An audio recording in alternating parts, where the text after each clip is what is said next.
하나님 감사합니다. 오늘도 시편 54편의 말씀을 통하여 하나님의 인도하심을 받는 귀한 시간이 되게 하여 주시옵소서. 우리 주 예수 그리스도의 이름으로 기도합니다. 아멘. 네, 오늘 하나님의 말씀은 시편 54편 말씀입니다. 시편 54편 1절로 2절 말씀 보도록 하겠습니다. 하나님이여 주의 이름으로 나를 구원하시고 주의 힘으로 나를 변호하소서. 하나님이여 내 기도를 들으시며 내 입의 말에 귀를 기울이소서. 아멘. 네, 오늘 시편 54편 말씀은 다윗이 십광야에 숨어 있을 때 그곳 사람들이 사울에게 다윗의 위치를 고발한 절박한 상황에서 기록된 찬양입니다. 믿었던 동족에게 배신당하고 이 사울의 군대에게 포위된 다윗은 자신의 힘으로는 도저히 빠져나갈 수 없는 죽음의 문턱에서 오직 하나님의 이름을 부르며 도움을 구합니다. 이 시편은 위기의 순간에 우리가 의지해야 할 분이 누구이며 그 응답의 확신이 어디서 오는지를 명확히 보여주고 계십니다. 그래서 오늘 말씀의 제목은 내 힘으로 감당 안 되는 이 어려움이라는 제목으로 우리가 말씀을 나누기를 원합니다. 아까도 제가 말씀드렸지만 10사람들이 왜 다윗을 밀고 했냐? 사울 왕이 다윗이 있는 곳을 알고 있는데 말하지 않으면 몰살시키겠다고 단단히 엄포를 놓았습니다. 그래서 실제로 이 다윗을 도와주었던 제사장과 제사장들의 그 가족들이 몰살당하는 그런 일들이 있고 난 후거든요. 그러니까 무서워 떨면서 어쩔 수 없이 다윗의 위치를 밀고 한 것이 어쩔 수 없는 어떤 상황이었다는 것을 우리는 알고 있어야 되는 거죠. 그래서 다윗도 이곳 사람들에게 특별한 어떤 보복 조치를 하지는 않았어요. 어쨌든 간에 다윗은요, 굉장히 큰 궁지에 몰립니다. 그래서 내 힘으로는 해결할 수 없는 일이 생긴단 말이에요. 죽음의 위협과 배신이 동시에 왔어요. 시편 54편 3절에 보면 낯선 자들이 일어나 나를 치고 포악한 자들이 나의 생명을 수색하며 하나님을 자기 앞에 두지 아니하였음이니이다 라고 말씀하고 있죠. 다윗은 자신을 해치려는 자들을 낯선 자와 포악한 자로 규정을 합니다. 이는 단순히 모르는 사람이라는 뜻이 아니라 하나님의 법을 무시하고 자비가 없는 자들을 말씀하고 있는 거죠. 그래서 스스로의 힘으로는 이들의 수색망을 피할 길이 없는 완전한 이 위기의 순간 고립의 상태였던 것입니다. 그래서 인간적인 수단은요, 한계가 오게 돼 있어요. 10사람들의 고발은요, 다윗에게 예상치 못한 치명타였습니다. 다윗은 자신의 지략이나 도망칠 기술을 의지하기보다 자신의 생명이 경각에 달렸음을 인정하고 전능하신 하나님의 이 역사를 요청한 것이죠. 그래서 다윗은요, 상황보다 하나님께 호소를 더했어요. 주의 이름과 힘을 의지한 것이죠. 그래서 오늘 54편 1절에서 하나님이여 주의 이름으로 나를 구원하시고 주의 힘으로 나를 변호하소서. 우리가 그냥 습관적으로 말하는 나를 도와주소서가 아니에요. 절실한 하나님에 대한 호소와 하나님의 절대적 의지밖에 없는 것입니다. 다윗은 자신의 의로움이나 능력을 내세우지 않고요. 주의 이름, 이 하나님의 성품과 권위죠. 그리고 주의 힘, 전능하신 능력이죠. 그 하나님을 찾고 또 하나님을 바란 거예요.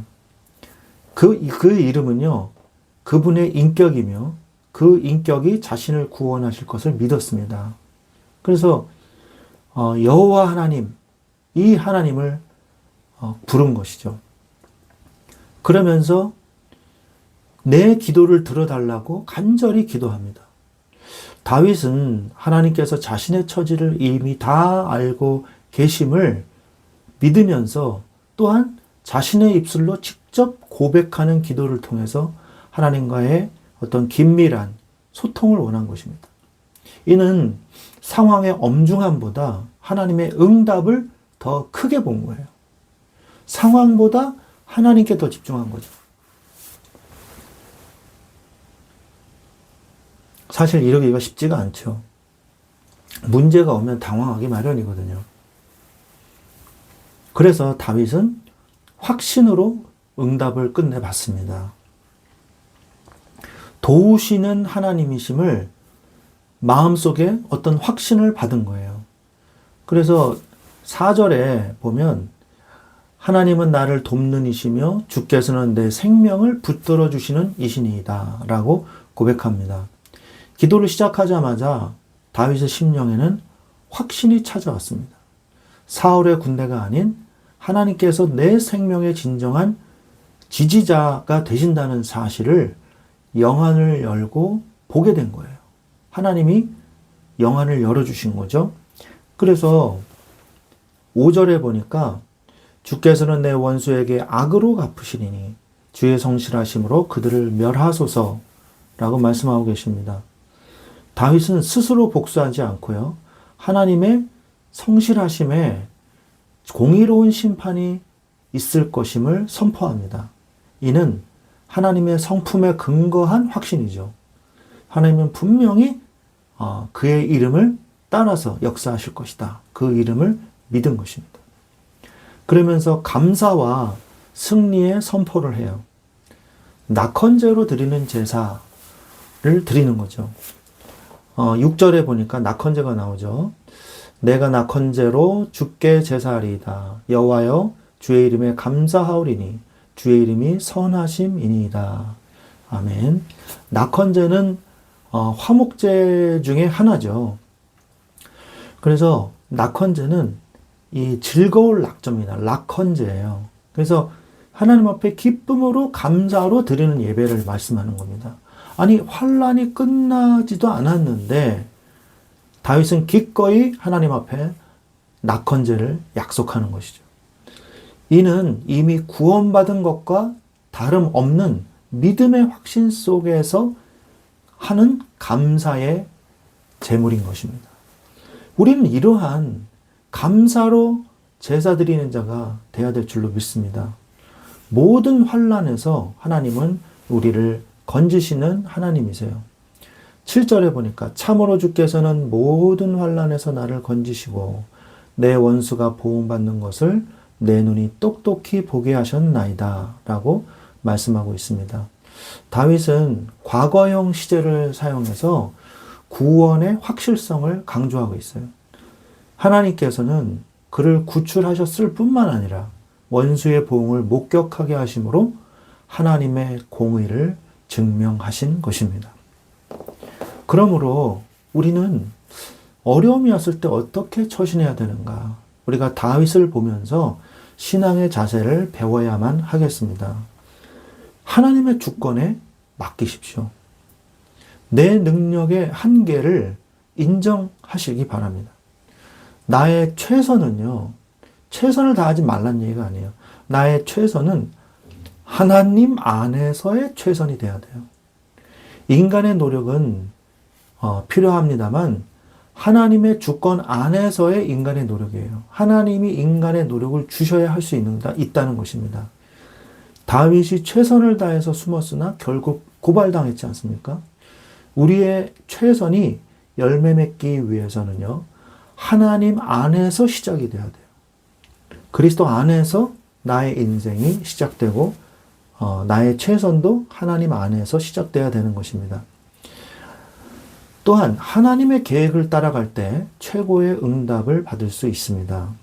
다윗이 광야에서 연단받은 것은 이스라엘의 왕으로 세워지기 위한 하나님의 섭리였습니다.